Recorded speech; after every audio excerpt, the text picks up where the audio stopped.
매년 새해 첫 근무일에는 신년회를 열고 CEO가 한 해 목표인 신년사를 발표하는데요.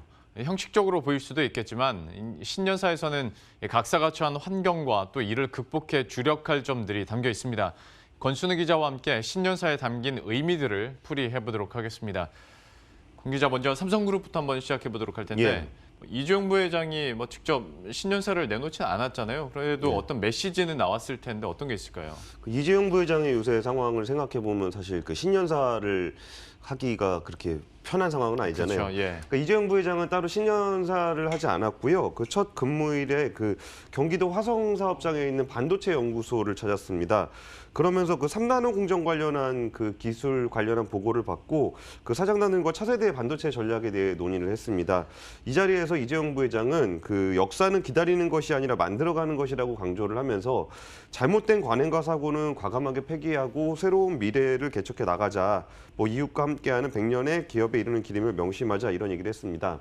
일단은 그 3나노 공정 기술에 대해서 보고를 받았다는 거는 그 차세대 반도체 기술로서 시스템 반도체 1위를 하겠다는 어떤 그 필살 무기이기 때문에 이 부분에 대해서 역점적으로 두고 있다는 점은 확인할 수 있었고요. 지금 그 삼성 같은 경우는 시스템 반도체 1위를 하겠다는 목표를 가지고서 2030년까지 133조 원을 투자할 계획입니다. 근데 말씀 얘기를 아까 들어보면은 이게 역사는 만들어가는 것이다, 잘못된 관행은 과감하게 폐기해야 한다, 이런 얘기들이 그 이재용 부회장의 요새 상황하고 좀 이렇게 연계가 돼서 약간 네. 중의적으로 좀 해석이 되고 있습니다.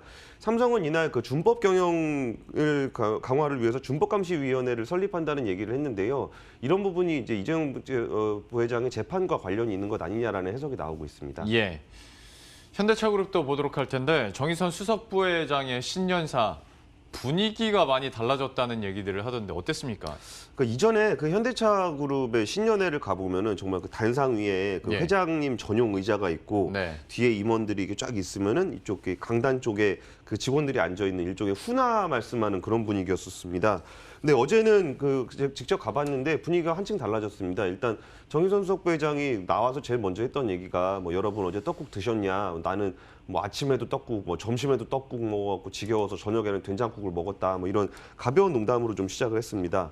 그리고 현대자동차 같은 경우는 복장 자율화를 시행을 했는데 정의선 수석부회장은 어제 정장을 입고 나타났습니다. 예. 그러면서 했던 얘기가 내가 이게 그 신년회 끝나고 대한상이 인사회를 가야 돼가지고 정장을 입은 거다. 그러니까 여러분은 좀 편하게 생각하셔도 된다. 나는 나의 목적에 따라 입는 거고 여러분은 여러분의 목적에 따라서 옷을 입으면 된다. 이런 좀 가벼운 아이스 브레이킹으로 좀 시작을 했습니다. 그러면서 그 신년사에서 좀 강조를 했던 부분은 실천입니다.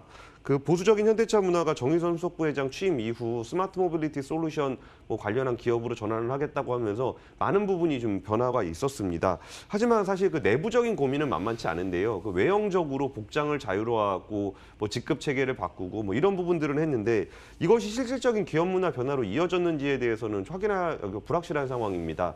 거기다 전기차라든지 자율주행차 관련한 계획들은 많이 발표를 하고 외부 기업과의 제휴, 협력, 투자 이런 거 많이 발표를 했는데 여기서 어떤 성과가 나고 있는지는 좀 나타나고 있지 않은 상황입니다. 그러면서 이제 올해는 좀 이에 대한 성과를 좀 보여야 된다는 메시지로 읽히는데요. 직접 한번 들어보시죠. 미래시장 리더십의 확보의 원동력은 바로 우리로부터 되어야 합니다.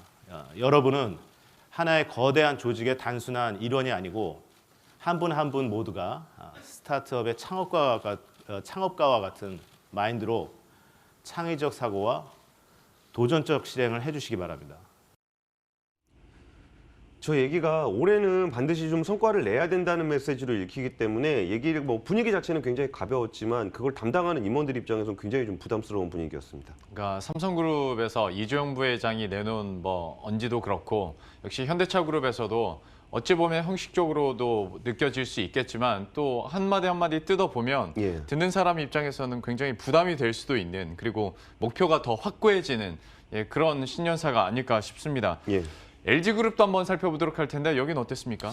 그러니까 구홍모 LG그룹 회장이 요새 굉장히 많이 얘기하고 있는 게 그러니까 디지털 트랜스포메이션, 디지털화에 대해서 굉장히 강조를 했거든요.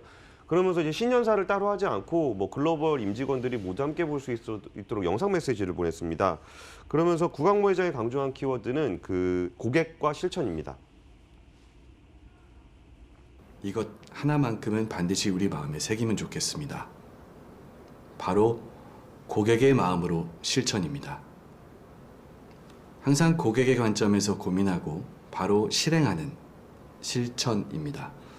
고객에게 감동을 선사하는데 누구보다 앞서가고 더 나은 미래와 세상을 향해 함께 가는 따뜻한 기업을 다 같이 만들어 봅시다.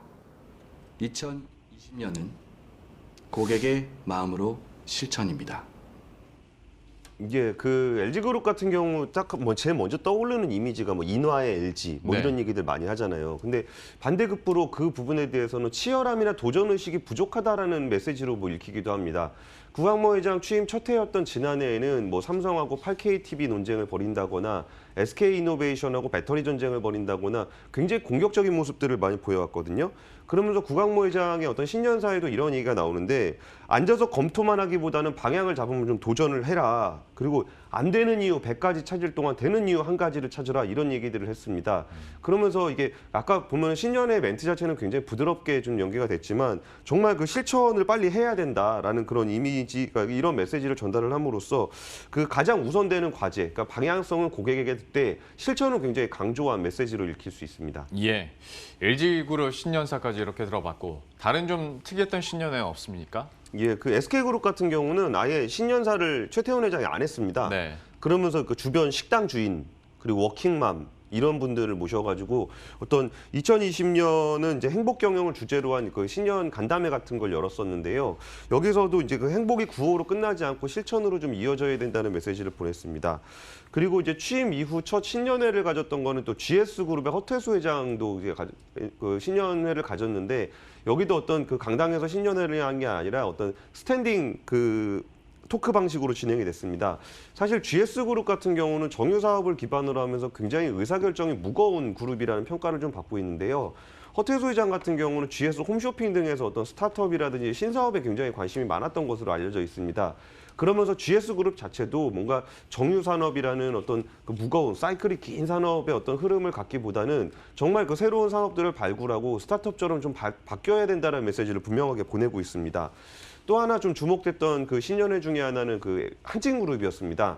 조원태 회장 같은 경우에 최근에 그 어머니 이명희 그 여사와의 어떤 갈등이 좀 빚어지기도 했었는데 여기서 주는 메시지가 100년을 향한 길을 이제 혼자가 아닌 모두 함께 걷는다면 기쁨이 커질 것 이라면서 화합을 강조했는데 그 화합이 과연 임직원들의 화합인지 아니면 가문의 화합인지 이런 부분으로 또 관심을 끌었습니다. 예, 지금까지 권순우 기자와 함께했습니다. 잘 들었습니다. 예, 감사합니다.